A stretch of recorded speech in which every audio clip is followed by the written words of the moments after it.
Olá, hoje a gente vai mergulhar num documento que é, literalmente, a porta de entrada para o sistema de justiça, a petição inicial. Ela é o primeiríssimo passo formal, sabe? É a base de qualquer ação judicial. Então, vamos entender como isso funciona na prática. Já parou para pensar nisso?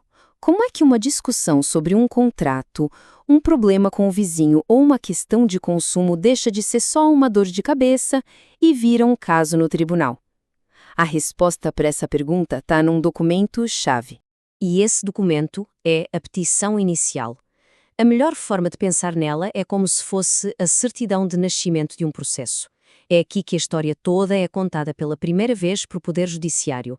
É onde se apresenta o que aconteceu e o que se espera conseguir com essa ação.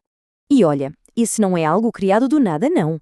A estrutura dela é toda definida por lei, mais especificamente pelo artigo 319 do Código de Processo Civil.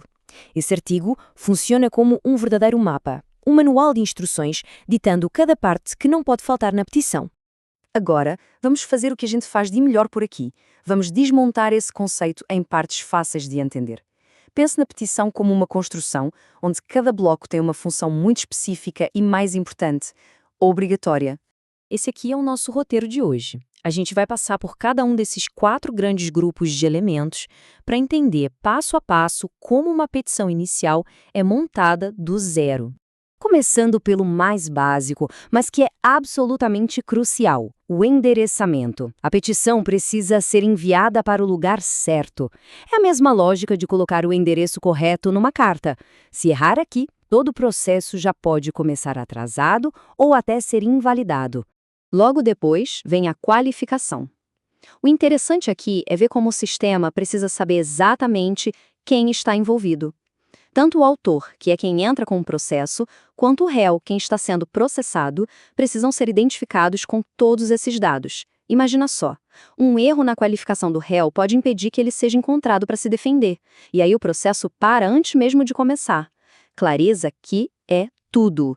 Agora sim, a gente entra no núcleo da petição, no recheio do bolo. Esta é a parte onde o problema é de fato explicado. E não basta só dizer que existe um problema. É preciso contar essa história e justificar por que ela é relevante para a lei. E este slide mostra de forma brilhante essa diferença fundamental. Os factos respondem à pergunta o que aconteceu. É a história, o filme do que rolou, de forma clara e cronológica. Já os fundamentos jurídicos respondem à pergunta e daí? Por que isso importa para a lei? É aqui que a gente conecta a história com os artigos de lei, com as regras que dão suporte ao direito que se está pedindo. E uma dica, a narração dos factos talvez seja a parte mais estratégica. Uma história bem contada, objetiva, pode moldar toda a primeira impressão do juiz sobre o caso. Muito bem. A história já foi contada, já mostramos por que ela é legalmente relevante. Agora, a pergunta que não quer calar é: qual é o objetivo? O que concretamente se espera alcançar com este processo? A seção de pedidos é o momento de ser direto ao ponto. Aqui, quem entra com a ação tem que dizer, sem deixar nenhuma dúvida, o que quer que o juiz decida.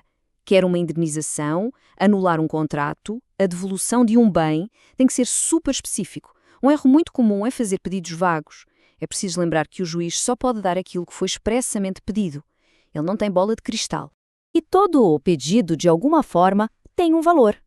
O valor da causa nada mais é do que a tradução dos pedidos em dinheiro. Mesmo que o pedido principal não seja grana, como a guarda de um filho, a lei exige que se atribua um valor econômico para fins processuais. Esse valor é importante, viu? Ele afeta o custo do processo e até mesmo qual tribunal vai julgar o caso. Então, por exemplo, se alguém pede uma indenização de R$ 10.000 por danos morais e outros 15.000 por danos materiais, a soma deles vira o valor da causa. Nesse caso, R$ 25.000. Como a gente vê aí, é a quantificação do objetivo final. Estamos quase no fim da nossa estrutura. Já temos a história, a base legal e o objetivo bem definidos.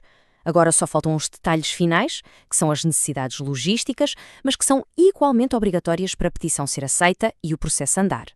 Para fechar, 2 pontos essenciais. Primeiro, as provas. Não adianta só alegar, tem que indicar como se pretende provar o que foi dito. Vão ser testemunhas, documentos, uma perícia. E segundo, a lei exige que o autor já diga de cara se tem ou não interesse numa audiência de conciliação, que é uma tentativa de acordo. Essa escolha, aliás, já pode ser uma primeira sinalização estratégica no processo. E tudo isso nos leva a uma reflexão final, né? A petição inicial é muito mais do que um simples formulário. Ela é a primeira impressão que o juiz vai ter do caso.